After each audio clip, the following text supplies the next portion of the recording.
আগামীতে যদি জামাতের দিকে দৃষ্টি দেওয়া হয়, কোন সন্ত্রাসী আচরণ করা হয়, তাহলে শুধু প্রতিবাদ সমাবেশ নয়, দাঁত ভাঙা জবাব দেয়। নির্বাচনের ব্যাপারে কোনো শঙ্কা দেখছি না, বা নিরাপত্তার ব্যাপারে আমরা প্রশাসনকে একদিকে হেলে যাওয়ার অবস্থায় আমরা দেখছি। আমার শিবিরকে এত নরম ভাবার কোনো সুযোগ নেই। যদি করে আমরা তাদেরকে ছাড় দেব না। আমরা ইতিমধ্যে প্রশাসনকে বলেছি, রিটার্নিং কর্মকর্তাকে আমরা বলেছি, এবং আমাদেরকে আশ্বাস দিয়েছে যে আজকের ভিতরেই তারা বিষয়টা তদন্ত করে সুষ্ঠু সমাধান করবে। আমরা সেই সুষ্ঠু সমাধান অপেক্ষা আছি। যদি সমাধান না হয় আমরা আবার রাজপথে নামবো ইনশাআল্লাহ। আর আপনারা জানেন আগামী দিন থেকেই নির্বাচনের কার্যক্রম শুরু হবে। সুতরাং এই 15 নম্বর আসন বাংলাদেশ জামাত ইসলামী ডাক্তার শফিকুর রহমান এখানে দাঁড়িয়েছেন, বুঝতেই পারা যায় এই আসনটার গুরুত্ব সারা জাতির কাছে কত বেশি। সুতরাং জামাতের সকল কর্মীরা ধৈর্যের সাথে এটা মোকাবেলা করবে এবং আগামী 15 আসনের জন্য 12 ফেব্রুয়ারির বিজয় ছিনিয়ে আনবে ইনশাআল্লাহ। আপনাদের সবাইকে ধন্যবাদ। আসসালামু আলাইকুম। নির্বাচন নিয়ে কোনো শঙ্কা দেখছেন কিনা? কোনো শঙ্কা নাই। কোনো শঙ্কা আছে কিনা? আমরা নির্বাচনের ব্যাপারে কোনো শঙ্কা দেখছি না, বা নিরাপত্তার ব্যাপারে আমরা প্রশাসনকে একদিকে হেলে যাওয়ার অবস্থায় আমরা দেখছি। ইভেন তো আমরা নির্বাচন কমিশনকেও একদিকে হেলে যাওয়ার অবস্থায় দেখছি। আমরা প্রতিবাদ তাদেরকে বলছি, একটা সুষ্ঠু, ক্রেডিবল এবং ইনক্লুসিভ ইলেকশন আমরা চাই, যেই ক্ষমতায় আসুক। ধন্যবাদ আপনাদের।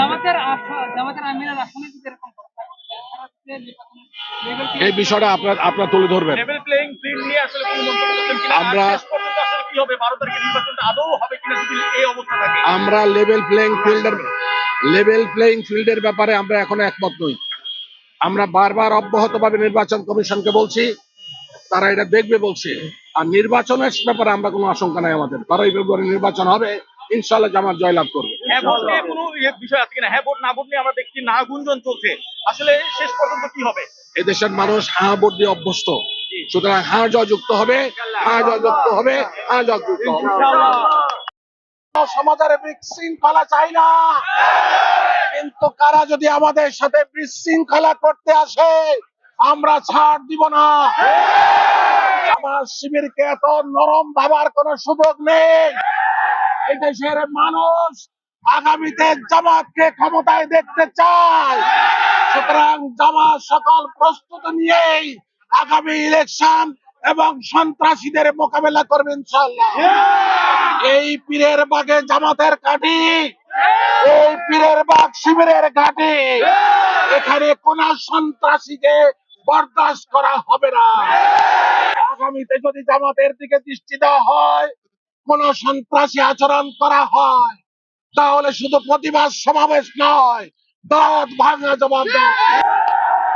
রাস্তার মানুষের কষ্ট হচ্ছে বিদায় আর বক্তব্য বেশি করলাম না।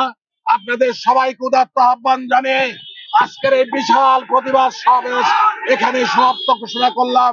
আসসালামু আলাইকুম ওয়া রাহমাতুল্লাহি ওয়া বারাকাতুহু।